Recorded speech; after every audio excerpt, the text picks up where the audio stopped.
October 2015. A crisp autumn morning. John Brennan, the head of the CIA, gets a phone call. A strange one. He hesitates, then answers. Hello? This is Kraka. At first, it might seem like a harmless prank, but Brennan, he isn't just anyone. He runs the most powerful intelligence agency in the world. And now, is on the other end of a 15-year-old hacker. Across the Atlantic, in a quiet town in England, 15-year-old Kraka sits in his room, phone in hand, smoke curling in the air.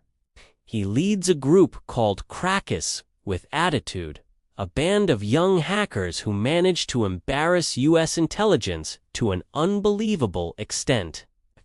They leaked personal information of FBI agents, DOJ officials, even delivered secret documents to Julian Assange. They were a force the world didn't yet understand.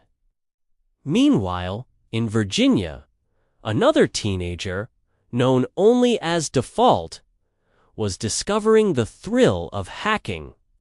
Video games weren't enough anymore. He wanted control, power, knowledge. He stumbled into the world of Anonymous, the decentralized group of vigilante hackers. Some actions were political, some were chaotic mischief. But Default loved the sense of freedom it offered. The world could notice you without ever leaving your bedroom. Default and Kraka meet online, and together they start targeting high-ranking intelligence officials. James Clapper, the Director of National Intelligence. His email hacked, his personal number rerouted to activist hotlines. John Brennan, CIA chief, also vulnerable. A simple phone call to Verizon tech support, a made-up employee code, and suddenly, Kraka had access to Brennan's private email. From there, chaos ensued. With access to sensitive documents, the teens weren't just trolling. They wanted to make intelligence officials feel powerless. Screenshots were shared online. Eventually landed with WikiLeaks. Brennan's SF-86 security clearance form. Emails detailing Bush-era Middle East strategies. Internal Senate recommendations on interrogation methods. All exposed. The breach cost the CIA millions. Operatives went into hiding. And the embarrassment was total. They didn't stop there. FBI Deputy Director Mark Giuliano's account hacked.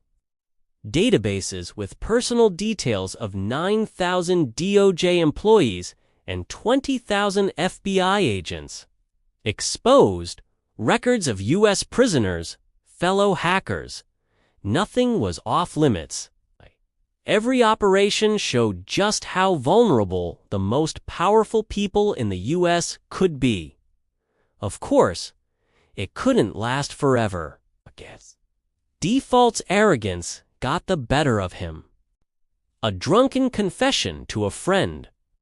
And soon, federal agents raided his home. Kraka too was caught. In the UK, his age meant a lighter sentence, 2 years in a juvenile detention center.